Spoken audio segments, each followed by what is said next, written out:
and my shoulders. Hmm. Yeah. um, and I noticed a certain thing, especially on my former job. Me and my husband had a discussion about this. There was one incident, right, when I was using my pen. I was signing my time card, whatever. And this woman, she happened to be an Hispanic woman, been working there for years. She comes over there and she reached over and took my pen out of my hand. And I said, excuse me, you need to open your mouth and say, excuse me, may I use your pen? I took it right back. I snatched it right back out of her hand. You gonna treat me and talk to me like a human being. And my husband went through the same thing, and his question was, it's not everybody, but why do it seem like some foreigners, not all of them, but some of them feel like they could take things from us out of our hands? I mean, do you disrespect us that much that you feel like you could do what you want, even take things from us without asking?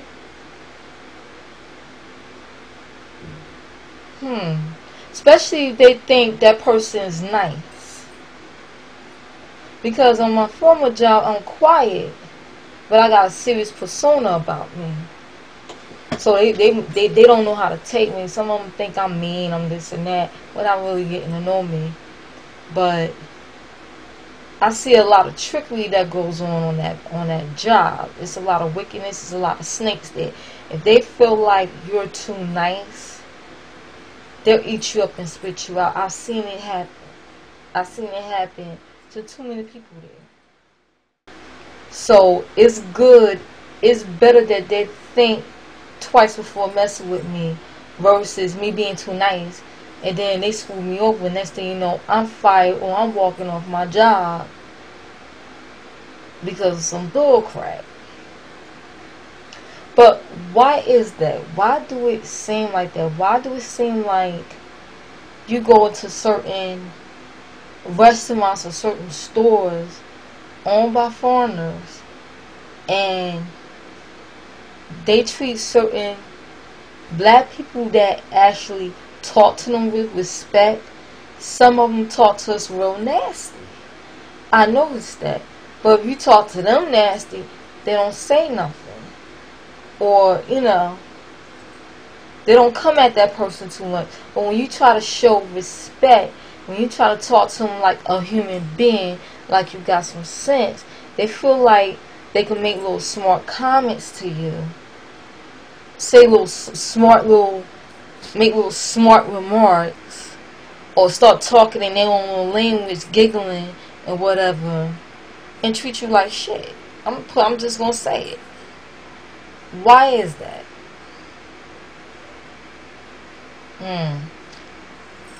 That's what we're trying to find out. They don't do that to the white man, though. When whitey come around, they stay at attention. I watch them on my former job. They scared of them. They scared to talk to them. When Mr. White Man walk around in his suit, inspecting everything, you act like you scared to smile and say hi to him.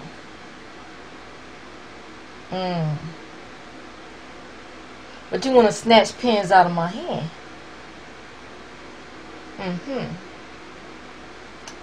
Something to think about. I'm about to talk about this subject about abortion. Okay. I'll get to what I believe about it in a minute, but several years ago, I had a conversation with one of my former co-workers at the time, and we got to the subject of abortion. She said that she was married at a young age. When she got pregnant, her husband made her get an abortion. She didn't really want to. So I was like, well, how come you just couldn't have the baby and give it for adoption? Her response was, I don't want to put my baby up for adoption because I don't want that baby to go off and get abused somewhere. Okay, not all foster parents are abusers. Not all of them. I would then I'll try to point out your child could stay with you and live with you, and you probably leave him with a relative for overnight, or aunt house or uncle house, whatever, and that child could be abused that way with family. So I was like, okay, you would rather kill your child, because I don't care what anybody says, whether that baby is 1 minute old or 9 months. That's still life. That's still life that God planet put in you. And abortion is murder, is sacrifice to Satan, to flesh, to selfishness. It's a child sacrifice, a modern day child sacrifice. If you read your Bibles in the Old Testament, they throw their babies in the fire to sacrifice to their gods. Abortion is no different. And if you do your research on the founder of Planned Parenthood, she was demonic. She masterminded the whole thing. It's a whole plan to commit genocide on a certain race of people. I mean, if you really do your research on the founder of Planned Parenthood, you'll see. Oh yeah. And she met with certain well-known occult leaders on that subject. The whole thing was mastermind. And these women just falling for the trap. It's murder. I'm going to call it like it is. It's murder. If you did it, and you didn't know any better at the time, I mean, if you ask God for forgiveness, He'll forgive you and cleanse you, and just don't do it no more. You know? And a lot of women go through a lot of emotional they go through a lot of emotions and go through depression even years after they've had abortions. You know? Wondering, oh, what would their child would have been like, or their child would have been X amount years old by now. They think about that once in a while, and it's sad, you know. That's why I truly understand why we should be married first before having children, and be married to people that God has ordained us to be with. Because a lot of folks are married to people that God have not really had planned for us to be with. And that's the truth. That's why so many divorces out here. There's always somebody out there just for you. You just gotta pray, get yourself right, and He'll come to you. It happened to me in my 30s. It could happen to you.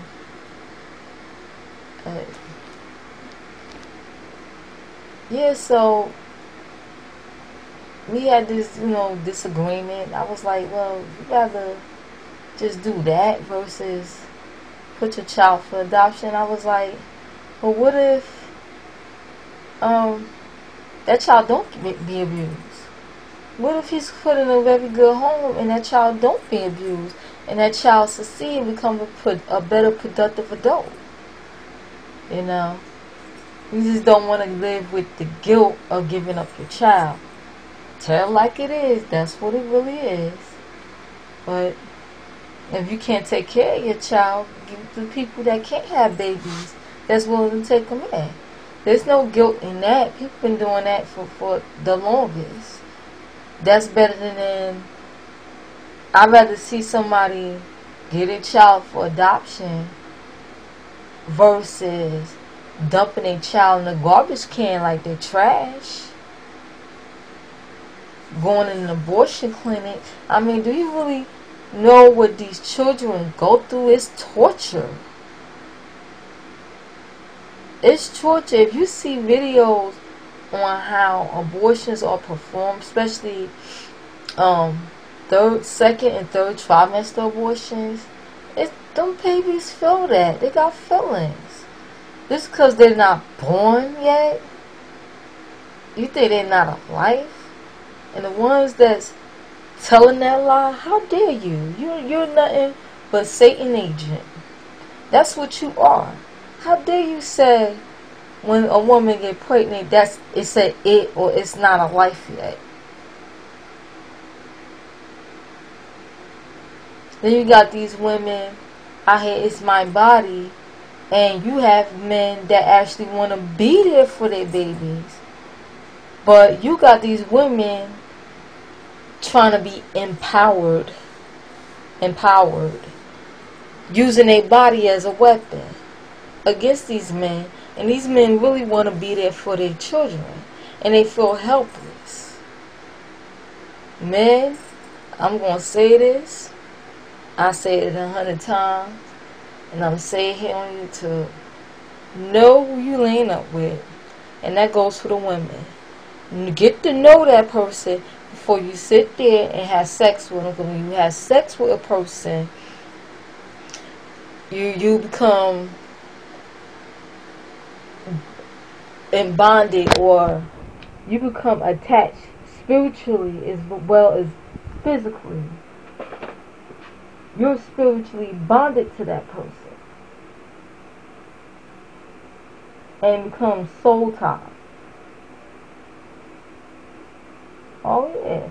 Every person you slept with, you sleep with, or you had sexual relations with, it becomes a soul tie. You spiritually, you're connected to them forever, unless you break the soul ties.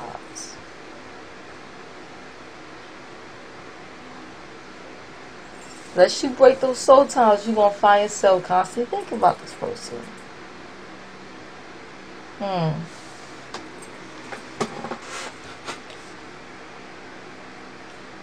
But yeah, know who you laying up with. Get to know one another instead of just up and jumping in a sack and sleeping with one another. Get to know one another first. And sexuality is so much in the media today, and in music. There's music and television brainwash people. Oh, sex without marriage is okay. I mean, it's like the norm. It's okay to kissing is not cheating.